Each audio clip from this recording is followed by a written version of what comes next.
presença com a tua vida nessa hora. Vamos ficar em pé. Aleluia. Quantos aqui são mais do que vencedores? Podem levantar a mão e dizer glória a Deus. Eu sou mais do que vencedor. Amém? Amém. Você veio nesse lugar para sair daqui com um pouquinho mais na tua vida, um pouquinho mais na tua experiência, com um pouquinho mais.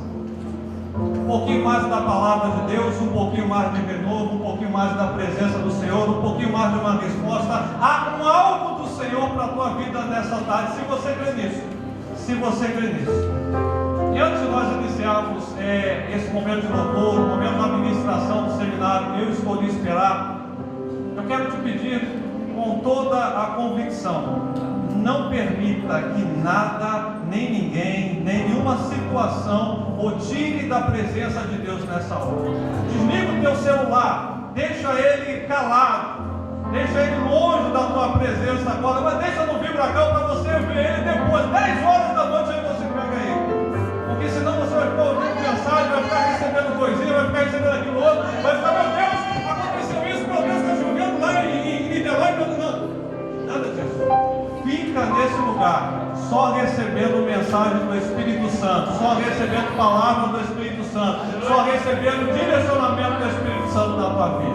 Amém? Vamos orar nessa hora, para nós começarmos. Se você tem liberdade e pode colocar a mão sobre o ombro do teu irmão, ou pode dar a mão a ele nessa hora, vamos fazer isso nesse momento. Ora por ele. Nós vamos clamar, mas começa levantando uma voz de oração pela vida daquele que está à tua direita, pela vida daquele que está à tua esquerda. Eu nem conheço, pastor, mas é teu irmão em Cristo Jesus, e um dia você vai morar no céu com ele. Amém?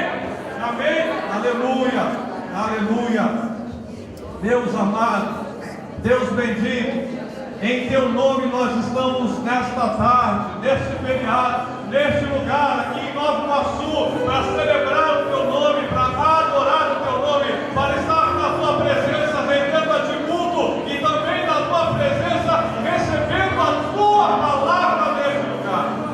E eu quero pedir de Deus nesta hora, por cada um daqueles que aqui se encontram, como ministro teu nesta casa, eu quero clamar a ti, pela tua direção, pela tua bênção, pela tua unção, pelo teu renovo, pela palavra do Senhor que quebra cadeias e desmascarou do inferno, para que a tua bênção esteja neste lugar, renovando altares, renovando jovens, adolescentes, homens, mulheres, para te servirem cada vez mais e mais melhor, e assim, Deus, serem vaso de honra por esta sociedade, vaso de honra nesta casa, vaso de honra no Brasil afora, e o teu nome seja glorificado.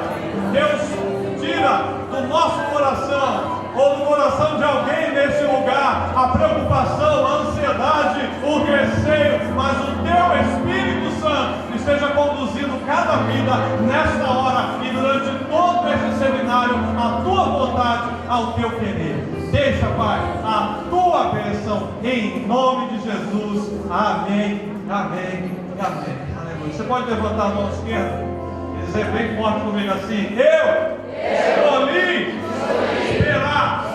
Para quem tem convicção bem forte, eu escolhi esperar. Uma salva de palmas ao nosso Deus Deus.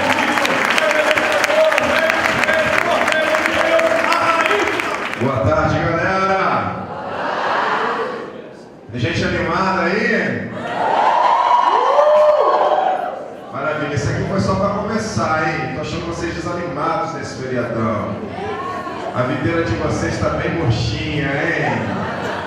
Que parada, hein? O pastor Elias teve que vir aqui para dar um tranco.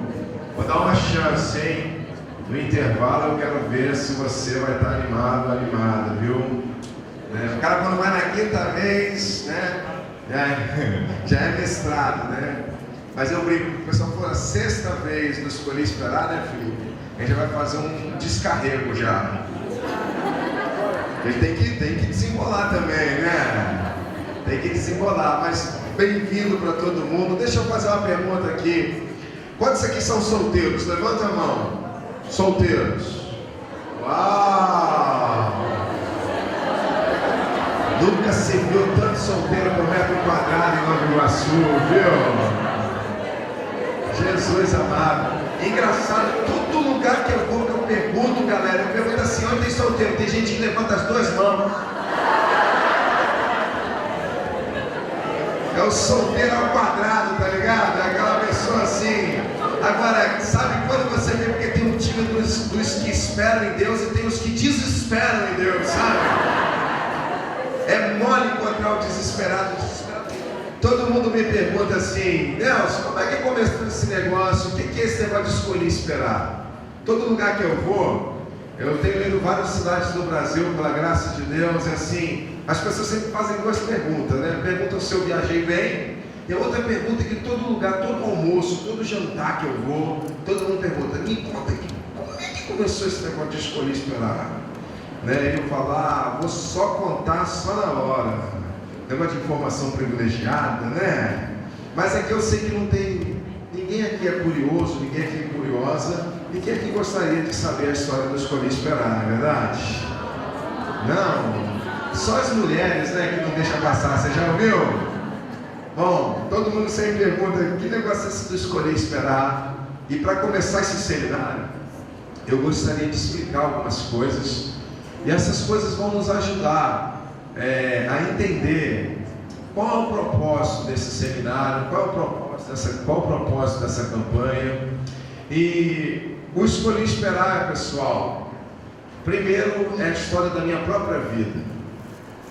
Eu escolhi esperar. Com 10 anos de idade, eu fui criado na igreja pela minha mãe. Eu sou carioca, apesar de não parecer mais, porque eu perdi meu sotaque. Até os 10 anos de idade eu morei no Rio de Janeiro, minha família toda daqui. Mas com 10 anos meu pai foi transferido para o Espírito Santo. E desde então eu moro lá durante muitos anos. Então eu não sou nem um carioca, menina, e nem um capixaba. Eu sou um carioxaba. Mas é por causa da característica. Então pode não parecer, mas eu sou um carioca, né? E quando eu mudei para o Espírito Santo, com 10 anos eu tive a minha primeira experiência com Jesus. Então, desde então, todos os meus dias foram na igreja. E eu fui um adolescente. Gente, ser adolescente é uma parada, né?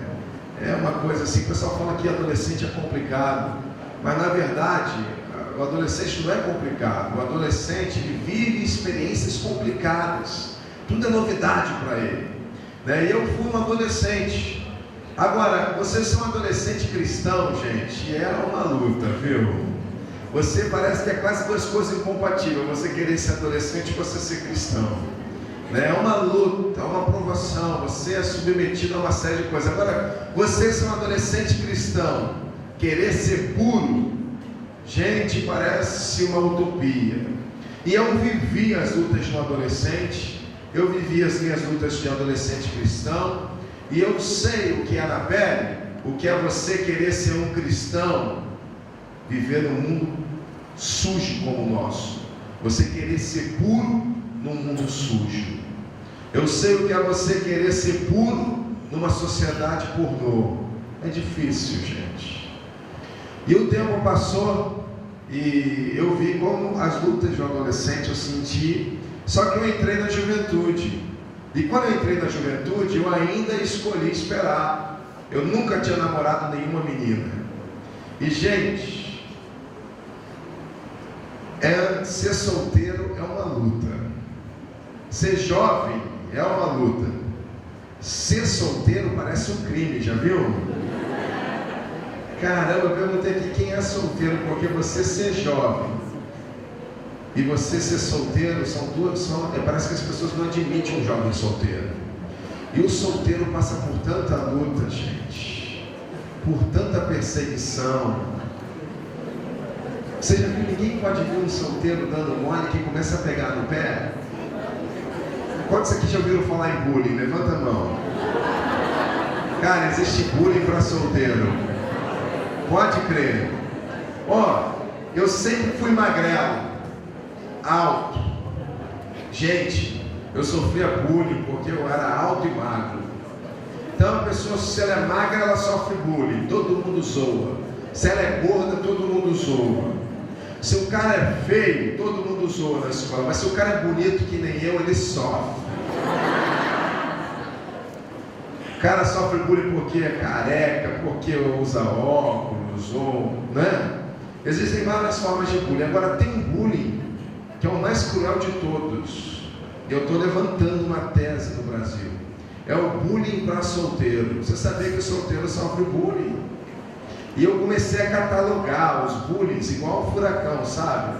Furacão tem 5 níveis de furacão.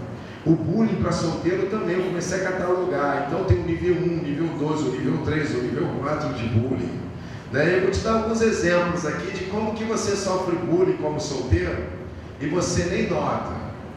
Quer ver?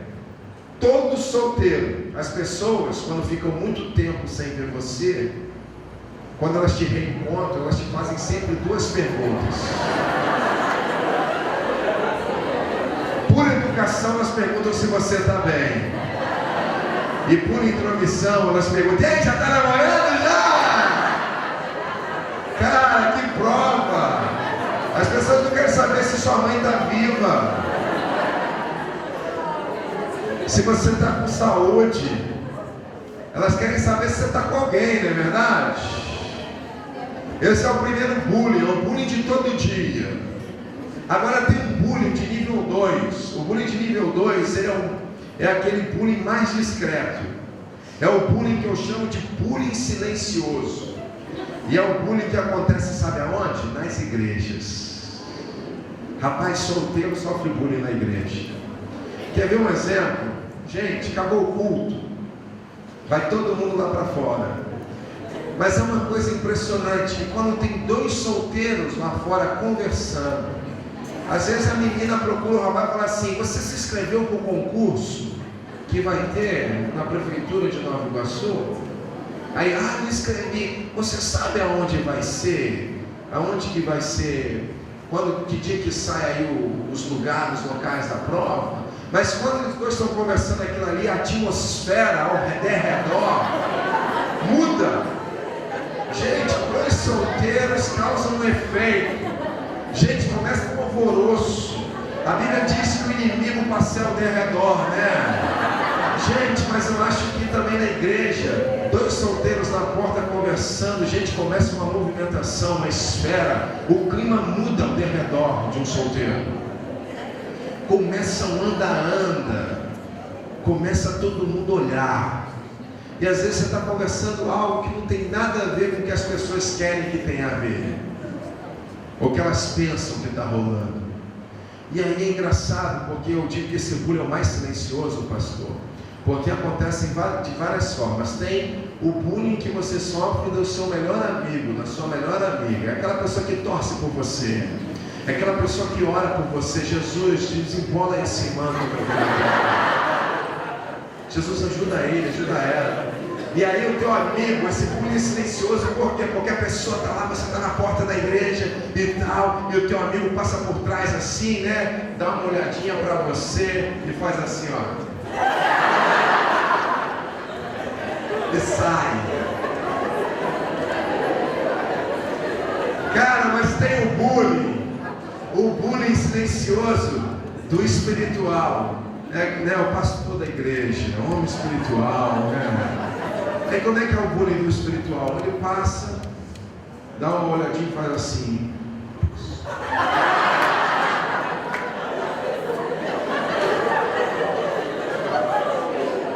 E sai. Agora tem o bullying do apressadinho, que é o bullying daquele que não escolheu esperar. Ele passa, olha e por trás ele faz assim para você.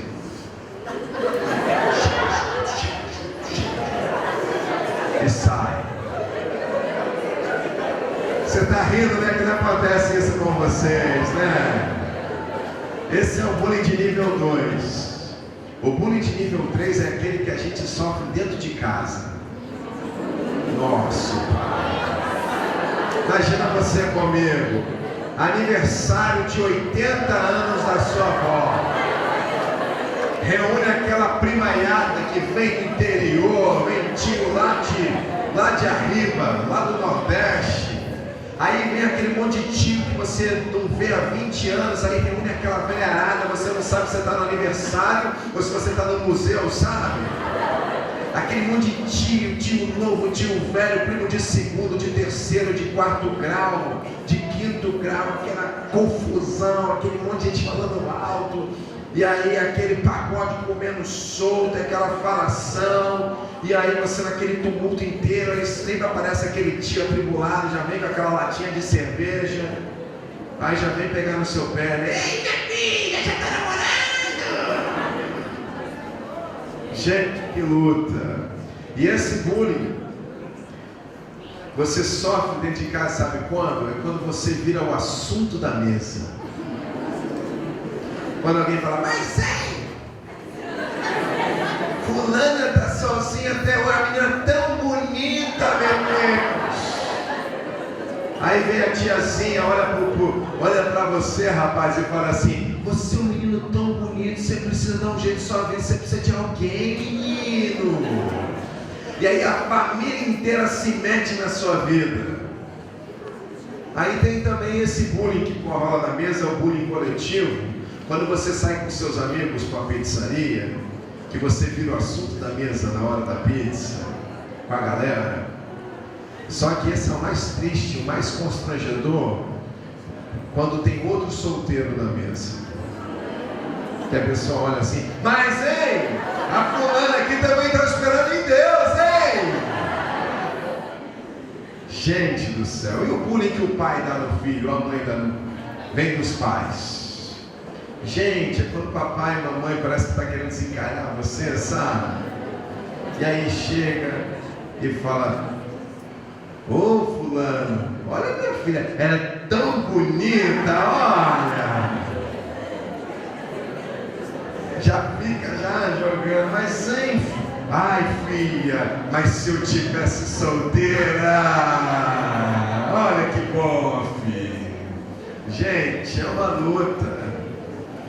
Esse é o de nível 4, agora eu vou botar um bullying de nível 5, que eu sempre conto por aí. Porque essa luta que a gente sofre, essa pressão, galera, ela não acontece quando a gente é jovem. Se você notar, essa pressão começa quando você ainda é criança. Festinha de aniversário. Criança tem 3 anos. Reúne os amigos. Aí lá em Vitória, o pessoal tem um costume de reunir todo mundo, né? Aí canta uma musiquinha assim, parabéns pra você, nessa data querida. Aí já emenda, é Big, é Big, é Big, é Big, é Big. A criança tem 3 anos. Aí lá inventaram uma musiquinha que diz mais ou menos assim. Hã? Essa desgraça chegou aqui também, no Rio de Janeiro, há muito tempo, né? Gente, cantavam para minha avó quando ela ainda era criança isso. Gente, presta atenção. É uma criança. E o pessoal já está se preocupado com quem que aquela criança vai casar. Gente, isso é bullying. Agora toda festa de aniversário que você for, você vai se lembrar de mim. E quando você ouvir um Com Quem Será, você vai lembrar o bullying que estão dando na criança, tá vendo? A nossa primeira experiência da nossa vida sentimental já é nego pressionando a gente, que a gente tem que arrumar alguém. E isso gera na gente um sofisma, gera na gente uma pressão, e entra na nossa cabeça, sabe o que? Eu preciso de um companheiro.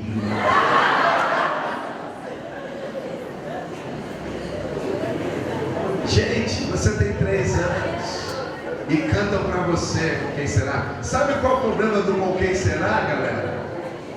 Você fala assim, não, você está sendo radical demais, é uma musiquinha. Gente, olha só, você faz 3 anos, canta Com Quem Será, aniversário de 4 anos, Com Quem Será, 5 anos, Com Quem Será, 6 anos, 7 anos, a gente passa numa fase que a gente começa a sentir vergonha de tudo, né? E você já viu que no Com Quem Será, ele é um bullying assim, tão maldoso, que ele tem alguns requintes de crueldade com a pessoa que sofre bullying, porque é o seguinte, primeiro, as pessoas ficam, porque para criança é mais ou menos assim, com quem será? Com quem será que você vai casar? O problema do com quem será é que vai depender se alguém vai te querer. Só que o bullying ele vai ficando mais intensificado. Por quê? Porque as pessoas, além de falar assim com quem você vai casar, chega uma hora que elas começam a escolher a pessoa que vai casar com você. Já viu isso? Então quando começa é big, todo mundo já fica olhando no relógio. Sempre alguém faz assim, ó. E quase sempre a pessoa que elas escolhem pra gente é a pessoa que a gente não casaria de forma alguma. Olha, eu já vi muita menina chorar na hora do parabéns para você, porque escolhem, obrigado pastor, escolhem uma pessoa da galera e eles são cruéis. O menino que eles escolhem para a menina é aquele menino que tira meleca e come, sabe? Que a menina tem nojo dele, porque um dia a menina viu ele jogando bola na escola e viu que ele tinha aquela unha que é toda lafanhenta, toda bichada. Ela tem um nojo daquele menino e é aquele menino que as pessoas escolhem na hora do com quem será.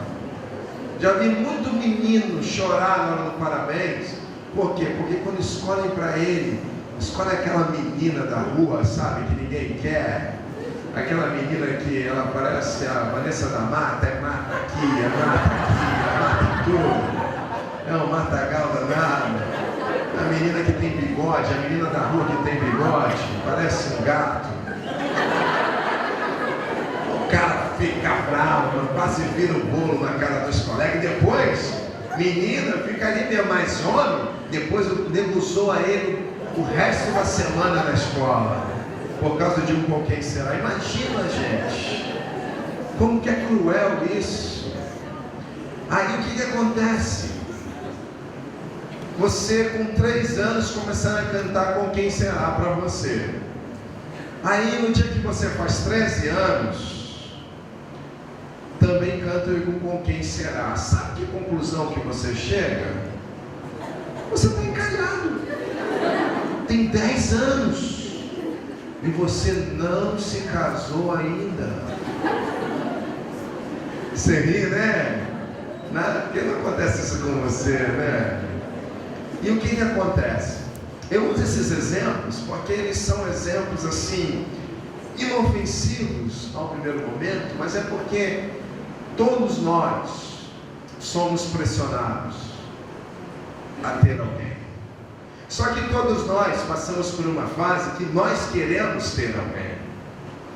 E eu vivi todas as minhas lutas nessa área da minha vida.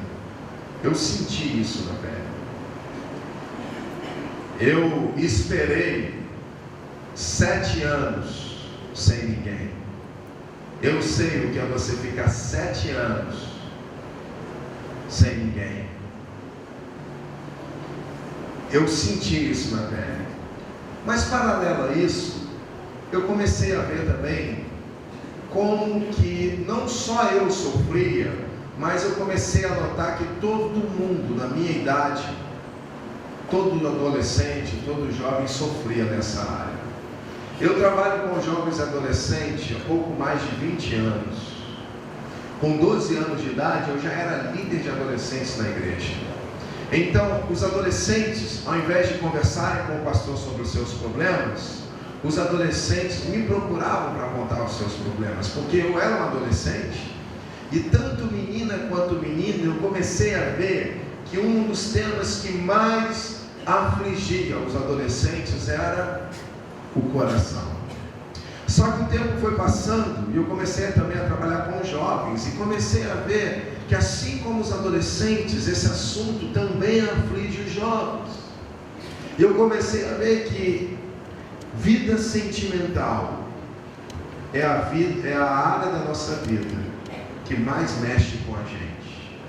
Mexe com o nosso humor, mexe com o nosso desempenho, mexe com a nossa alimentação, mexe com o nosso sono. E nesse tempo eu comecei a ver algumas coisas curiosas, porque eu trabalho com jovens há muito tempo. Tem algumas coisas que eu aprendi na prática. Por exemplo, menina. Quando uma menina me procura para conversar, Quando a menina fala assim, pastor, eu preciso de um aconselhamento, eu já olho para ela e eu já sei. Olho no olhinho dela e digo, já sei. Você não sabe, pastor. Já sei, é o coraçãozinho, não é? E mulher é um negócio assim tão caprichoso, né? Deus caprichou quando fez as mulheres, né? E quando Deus, e aí a mulher assim, a mulher nunca responde com a boca para mim. Nessa hora elas sempre respondem com os olhos, elas fazem assim. Como é que você sabe, pastor? Sou profeta. Quando a menina vem me procurar, é porque já está na última instância, aí é o coração. Nunca uma menina chegou para mim e falou assim, pastor, preciso de um conselho. O que é? Pastor, eu não sei se eu compro uma bolsa ou se eu compro um sapato. Não, nunca uma menina chegou, pastor, não sei se eu compro um sapato aberto ou um sapato fechado. Mas quando vem para o conselho é a mesma coisa. Homem é a mesma coisa. Homem também não me engana.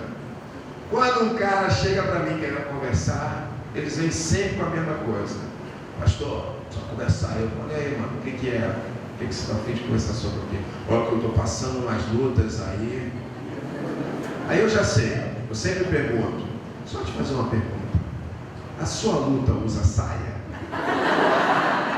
Porque a luta de homem sempre vem com saia, é impressionante. E eu comecei a ver, galera, a necessidade e a importância de nós tratarmos esse assunto, de nós ministrarmos sobre esse assunto. Paralelo a isso, eu comecei a ver também que por causa dessa pressão, a grande maioria das pessoas escolhem errado. A grande maioria das pessoas sofrem porque estão sozinhas. Muita gente sofre porque está mal acompanhado. E tem muita gente que sofre porque foi abandonada. Eu tenho visto um exército de jovens na igreja lindos, fortes, cheios de Deus. Mas eu tenho visto um exército ferido. Eu tenho visto uma juventude desorientada. Uma juventude que não sabe como e se é possível viver uma vida, sentimentalmente falando, de uma forma saudável. E foi aí quando no ano passado nós começamos a campanha. Nós vamos começar um projeto que nós vamos tentar ajudar as pessoas a mostrar a elas que Deus não nos fez para sofrermos emocionalmente como nós temos sofrido. Que Deus não nos fez para sermos refém dos nossos sentimentos. Que há uma esperança, que há um caminho, que é possível vivermos uma vida emocionalmente saudável. Tem muita gente que acha que eu escolhi esperar uma mobilização de virgindade, né? Então a pessoa vê, ou escolhi esperar e associam a um movimento para virgens.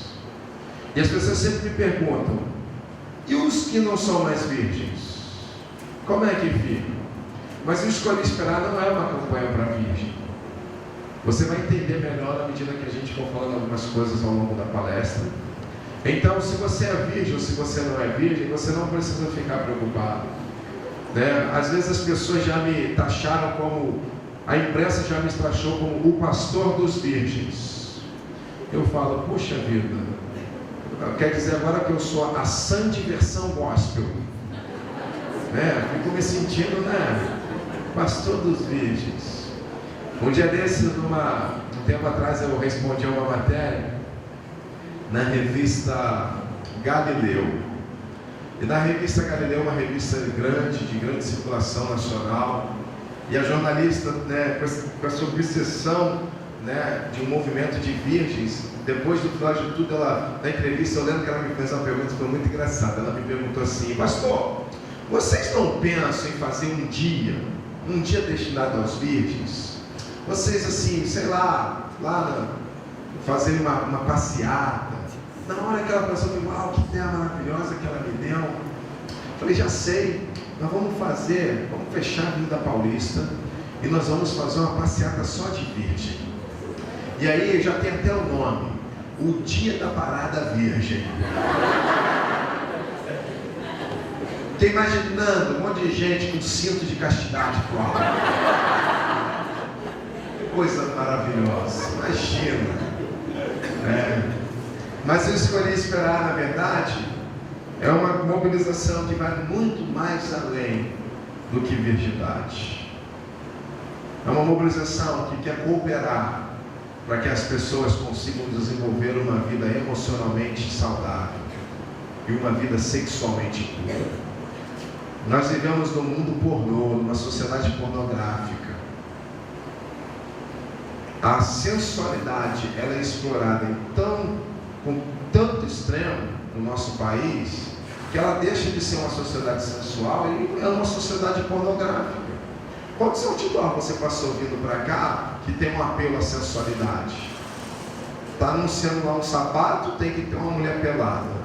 Você vai ver um filme, Velozes e Furiosos. Você quer ver um filme de aventura, mas tem que ter uma cena de sexo.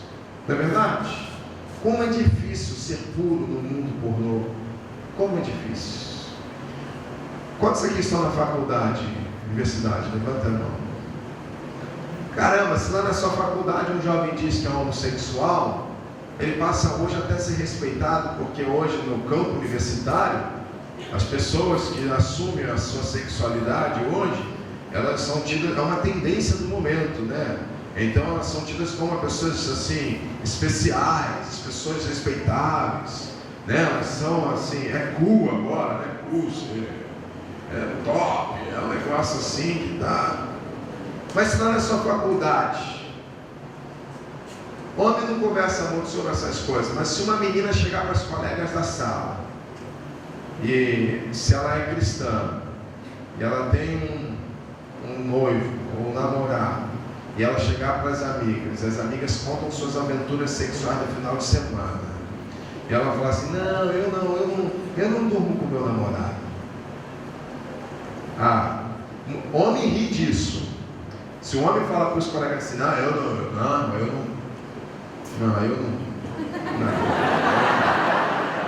Gente, o cara vai dizer, o que? Você nunca deu?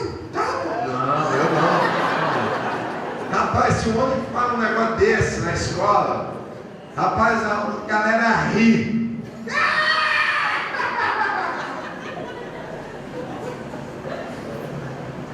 Se o cara assume que ele, que a caneca dele passa na mão de todo mundo, é bonito, mas se o cara fala assim, que ele está se guardando para o casamento, a galera ri, mulher. Quando a mulher conta isso para as colegas, as meninas falam, tá. Acredito. A mulher não acha graça, a mulher duvida, ela é incrédula. Ela não consegue acreditar nisso. Irmãos, eu estou rasgando assim, já vou logo avisando, tá? Eu não sou moralista, tá? Eu sei que choca alguns, mas esse é um dos propósitos da nossa mobilização. Porque nem começou, só estou dando uma pincelada, porque nós vamos fazer um intervalo daqui a pouco. O nome da próxima sessão é Tropa de Elite. É a hora que o negócio vai ficar apertado, e quem é fanfarrão vai pedir para sair. A palestra da tarde, quem é moleque, sai. Pede para sair. Nós vamos chacoalhar, o negócio vai afunilar aqui. Queridos, uma das coisas que nós precisamos quebrar são paradigmas e sofismas. Eu fico vendo como que a igreja é moralista.